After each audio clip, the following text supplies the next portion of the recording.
Well done मेरे प्यारे बच्चों। आप लोगों ने क्विज में बहुत अच्छा प्रतिभाग किया और बहुत अच्छा किया।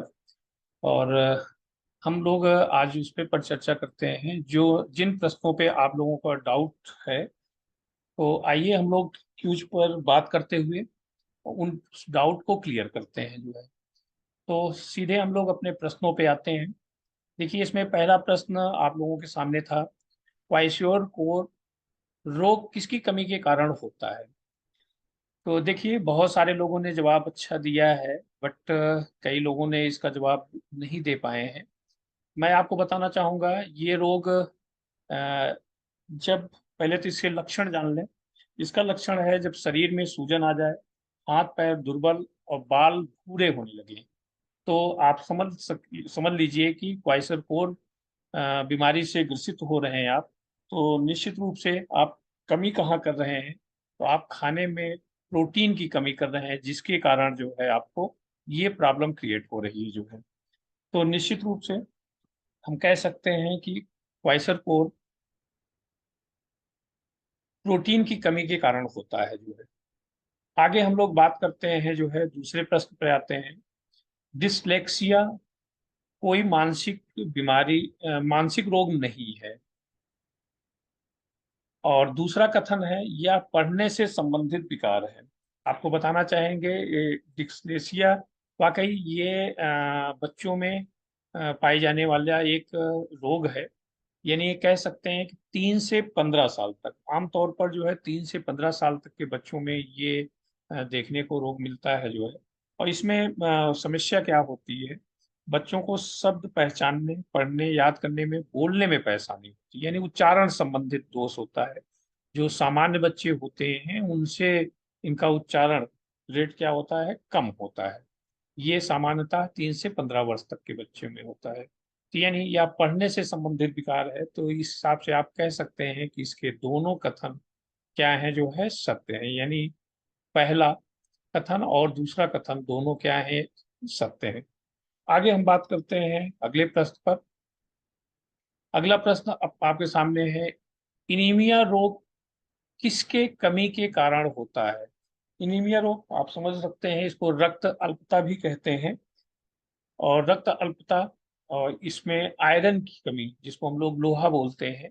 और आयरन आप समझ सकते हैं कि पालक में प्रचुर मात्रा में पाया जाता है, और सब सारी चीजों में पाई जाती है जो है, चुकंदर हुआ। तो इनीमिया रोग होने के कारण क्या है, इसमें सीधा सा जवाब दे सकते हैं, ये आयरन की कमी का होता है। आगे हम बात करते हैं जो है, अगले प्रश्न पे आते हैं जो है। अगला प्रश्न है हमारा, ऐसा विकार जिसमें स्पेलिंग, हस्तलेखन और शब्दों, वाक्यों और पैराग्राफ को संयोजित करने जैसे कौशल में बाधित होते हैं। यानी ऐसी बीमारी या ऐसा विकार जिसमें क्या होता है, बच्चे को लिखने पढ़ने में असुविधा होती है। यानी ये ऐसी बीमारी का नाम आपको बताना है जिसमें लेखन संबंधित विकार हो, जिसमें और उसकी लिखने की गति भी बहुत धीमी होती है जो है। तो ये आप याद रखिए, ग्राफिया शब्द याद रखिए। इसको आप बताएंगे जो है, इसका सही आंसर होगा डिसग्राफिया। डिसलेक्सिया और डिसग्राफिया, डिसलेक्सिया पढ़ने संबंधित विकार था, और डिसग्राफिया ये लेखन संबंधित हमारा जो है विकार है जो। अब आगे हम अगले प्रश्न पे आते हैं। रुधिरस्राव रोग किस विटामिन कमी के कारण उत्पन्न होता है। तो आप समझ रहे हैं, अगर कहीं चोट लग जाती है तो कुछ लोग देखते होंगे कि रक्त जल्दी रुकता नहीं, बहता रहता है। तो निश्चित रूप से अगर इस तरह की प्रॉब्लम किसी के अंदर है, तो निश्चित रूप से उसके अंदर कौन सी विटामिन कमी है, विटामिन के की कमी है। तो इसको याद रखें आप लोग, रुधिरस्राव, विटामिन के कमी। अगले प्रश्न पे आते हैं हम लोग। अगला प्रश्न आपके सामने है कि पश्चाघात, यानी जिसको हम लोग बोलते हैं पैरालिसिस, लकवा मार गया है जिसको बोलते हैं, तो इसकी कमी के कारण होता है, ये कमी के कारण होता है विटामिन ई। और विटामिन ई की कमी के कारण एक और भी जाने रहिए, जनन क्षमता में भी प्रभावित करता है। तो विटामिन ए की कमी से पैरालिसिस, आप लोगों ने देखा होगा कि किसी बुजुर्ग को या वैसे भी आप लोगों को हाथ पैर काम करना या कोई अंग काम करना बंद कर देता है, और लोग गाँव कहते हैं इनको लकवा मार गया है, फालिस मार गई है। तो आगे आते हैं हम, वो 7वें प्रश्न पर बात करते हैं। 7वां प्रश्न है आपके सामने जो है, दूरी का मान हमेशा विस्थापन के बराबर या उससे अधिक होता है।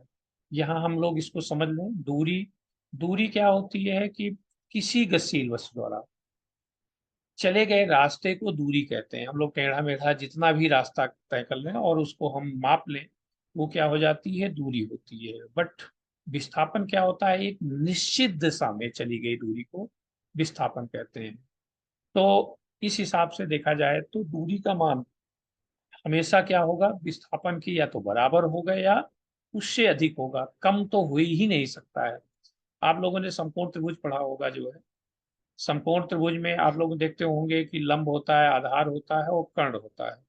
तो यानी अगर हम लोग एक छोर से चलना शुरू करें, इधर आए 90 अंश जहाँ कोण बनता है, वहां से उसके बाद फिर हम लोग यूं कह सकते हैं कि इसको इस तरह ड्रा कर लें हम लोग। जैसे ये, इसको इस तरह समझें, समकोण त्रिभुज में आप लोग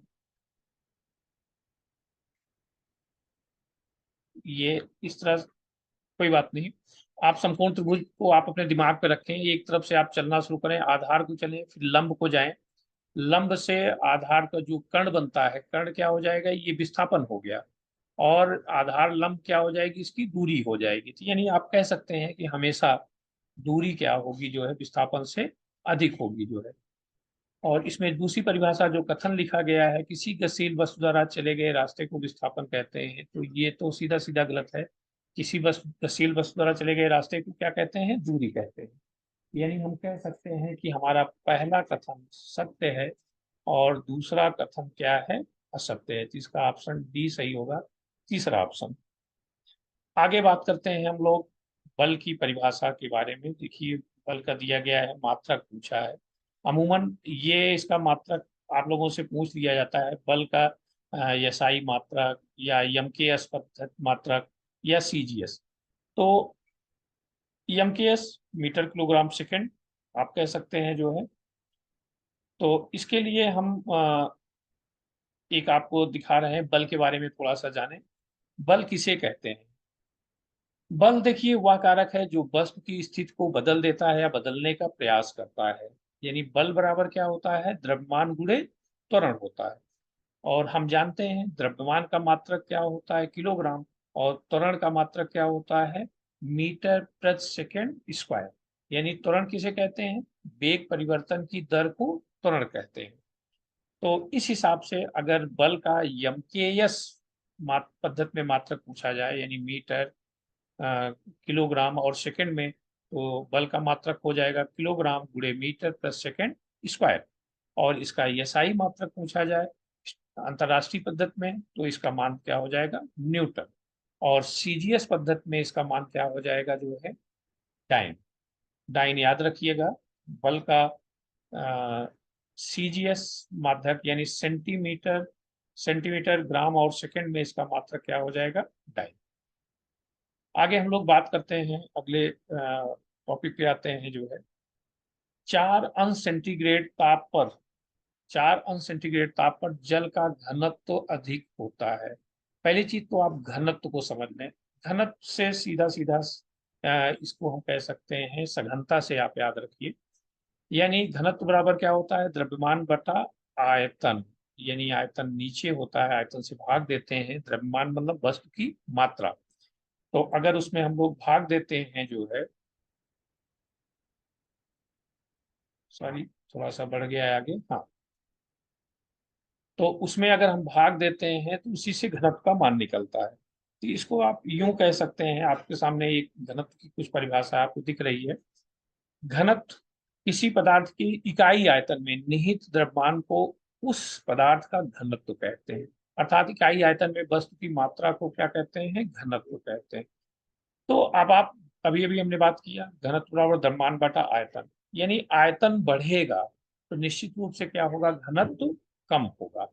और अगर द्रव्यमान आयतन कम होगा तो घनत्व का मान क्या हो जाएगा, बढ़ जाएगा। इस हिसाब से आप देखिए, इसको हम लोग कैटेगराइज कर सकते हैं। जो हमारा प्रश्न है, 4 अंश सेंटीग्रेड ताप पर जल का घनत्व तो क्या होता है, अधिकतम होता है, ये सही है।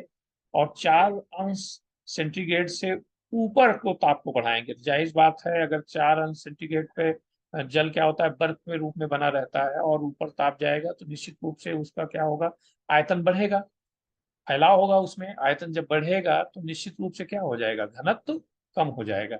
इस हिसाब से हम लोग इसको बता सकते हैं, इसका दोनों कथन और कारण दोनों क्या हैं, इसके सत्य हैं।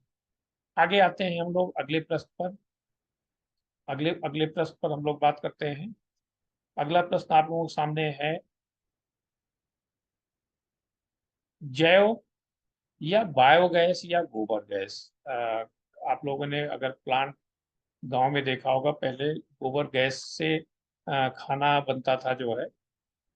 तो उस पर आइए देखिए बात करते हैं, इसमें मुख्य रूप से कौन कौन सी गैस होती है। गोबर गैस में मुख्यतः इसमें 2 प्रकार की गैस, मेथेन और कार्बन डाइऑक्साइड। बायोगैस में गोबर गैस जिसको हम लोग बोलते हैं, इसमें किन गैसों का मिश्रण होता है, आप बताएंगे जो है कि इसमें मेथेन और कार्बन डाइऑक्साइड का। आगे हम लोग बात करते हैं 11वें प्रश्न पर, कथन और कारण के रूप में है। और जहां तक आप देख पा रहे होंगे, पहला कथन है, ग्रेफाइट हीरा फुलरीन कार्बन के क्रिस्टलीय अपर रूप है। ये कथन बिल्कुल सही है। ग्रेफाइट हीरा फ्लोरीन ये कार्बन के क्या होते हैं, क्रिस्टली रूप होते हैं, क्रिस्टल के रूप में प्राप्त होते हैं। जबकि चारकोल काजल कोक कार्बन गैस ये कार्बन के क्या होते हैं, अक्रिस्टलीय रूप होते हैं, इनका क्रिस्टल रूप नहीं होता है। यानी इस हिसाब से हम कह सकते हैं कि ये हमारे दोनों कथन क्या हैं, सही है। तो पहला और दूसरा, इसका पहला ऑप्शन होगा, यानी क्या हो गया हमारा ये पहला ऑप्शन हो गया कि दोनों कथन क्या हैं, सही। आगे हम बात करते हैं मार्स गैस। देखिए, मार्स गैस को जो है दलदली गैस भी कहते हैं, यानी दलदल में जहाँ दलदल होता है, बहुत सारी चीजें दबी रहती हैं, और वहाँ पर ये गैस उत्पन्न होती है। तो ये मुख्य रूप से गैस मेथेन गैस को ही क्या कहा जाता है, मार्स गैस कहते हैं या दलदली गैस कहते हैं जो है। आगे आते हैं हम लोग 13वें प्रश्न पर। 13वां प्रश्न है, कोयले में कार्बन की मात्रा अधिक होती है। तो कोयले का जो एक प्रकार होता है एंथ्रासाइड, एंथ्रासाइड में जो है सबसे ज्यादा कार्बन की मात्रा होती है जो है। तो हम लोग इसका पहला ऑप्शन लगाएंगे, एंथ्रासाइड। एंथ्रासाइड में क्या होता है, कोयले की सबसे ज्यादा मात्रा होती है। आगे हम लोग अगले प्रश्न पर बात करते हैं जो है। अगला प्रश्न आपके सामने है कि वाटर गैस, वाटर गैस मिश्रण है। वाटर गैस को हम कह सकते हैं जल गैस भी कहा जाता है। और ये जल गैस क्यों कहा जाता है, इसको थोड़ा सा हम लोग समझ लें।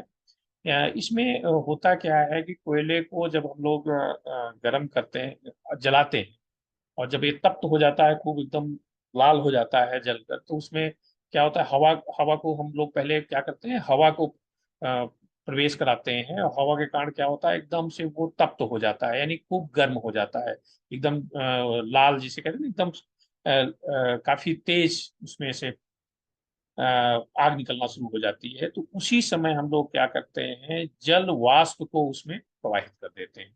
तो जल वाष्प जैसे ही प्रवाहित करेंगे तो एकाएक उसका क्या होगा, टेम्परेचर तापमान डाउन होगा, फिर तापमान बढ़ना शुरू करेगा। उसी समय जो है वाटर गैस का निर्माण होता है। और वाटर गैस का निर्माण में जो है मुख्यतः हमारे जो सहायक है, वो है आपकी वाटर से याद रखिए, हाइड्रोजन, जल में हाइड्रोजन होता है ना जो है, उसी हाइड्रोजन से आप याद रखें। तो वाटर गैस में हाइड्रोजन और कार्बन मोनोऑक्साइड दोनों का क्या होता है, ये मिश्रण होता है। आते हैं हम लोग अगले प्रश्न पर आते हैं। अगला प्रश्न आप लोगों के सामने है, प्रोड्यूसर गैस मिश्रण है। प्रोड्यूसर गैस को सक्शन गैस भी कहते हैं जो है, ये जो दहन जिसमें इंजन में हम लोग जो है यूज करते हैं ना जो है, अंदर देखिए पेट्रोल जब जाता है तो प्लग से स्पार्क होता है, तो काफी तेज उसमें आग यानी जलती है, दहन होता है जो है उसका। तो उससे क्या होता है, गैस एक बनती है जिससे हमारी गाड़ी चलती है। और ये उस समय लकड़ी से, कोयले से भी इसका उत्पादन होता है। तो इसमें मुख्य रूप से कौन कौन सी गैस होती है? कार्बन मोनोऑक्साइड तथा नाइट्रोजन। हाइड्रोजन भी होती है, लेकिन इसके अगर मुख्य रूप से इसमें हाइड्रोजन ऑप्शन में आपको दिया भी नहीं गया है, तो कार्बन मोनोऑक्साइड और नाइट्रोजन। हाइड्रोजन की मात्रा कम होती है, यूं आप कह सकते हैं।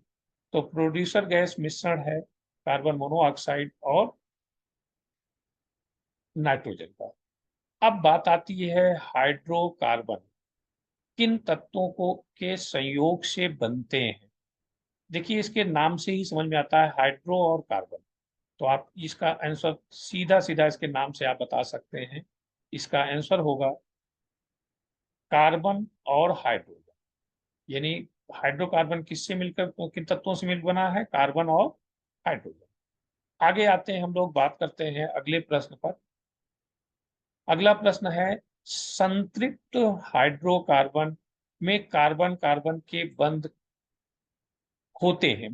पहली चीज तो आप समझिए कि इसका एक उदाहरण आप समझिए। CH4 मेथेन, मेथेन का सूत्र क्या होता है? CH4। अगर इसको अगर हम लोग बनाए, जो है इसका बंध बनाए, तो ये बनता है इस तरह। अगर आप इसको देखना चाहें तो आप देख सकते हैं। एक मिनट, ये आप देख, स्क्रीन पे आपको दिख रहा होगा हाइड्रोकार्बन। कार्बन और हाइड्रोजन तत्वों के रासायनिक संयोग से बनने वाला हाइड्रोकार्बन, जो कि इसके पहले वाला प्रश्न था। संतृप्त हाइड्रो, आप फिगर में देखें, कार्बन के साथ और हाइड्रोजन के साथ कैसा बंध रहा है? एकल बंध बन रहा है कि नहीं जो है? तो ये इस तरह का अगर बंध बनता है तो उसे हम क्या कहते हैं? संतृप्त हाइड्रोकार्बन कहते हैं। यानी इसका जवाब होगा प्रश्न का कि संतृप्त हाइड्रोकार्बन में किस प्रकार का बंध बनता है? एकल बंध बनता है। आगे बात करते हैं एलपीजी।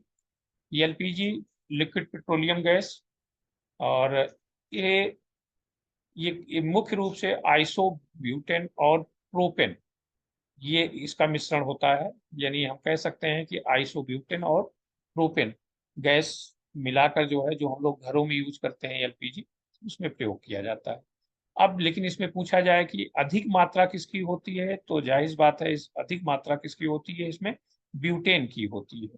ब्यूटेन की मात्रा अधिक होती है। इसके बाद अंतिम क्वेश्चन पे बात करेंगे हम लोग, जो कि आप देखते होंगे, गैस अगर लीकेज है तो उसमें क्या आने लगती है? गंध आने लगती है। तो गंध का मेन कारण क्या है? Ethyl mercaptan. तो आप जो है, ये जो अभी हम लोगों ने क्विज डाला गया था, जो आप लोगों को कंफ्यूजन डाउट्स था, निश्चित रूप से क्लियर हो गया होगा। Thank you.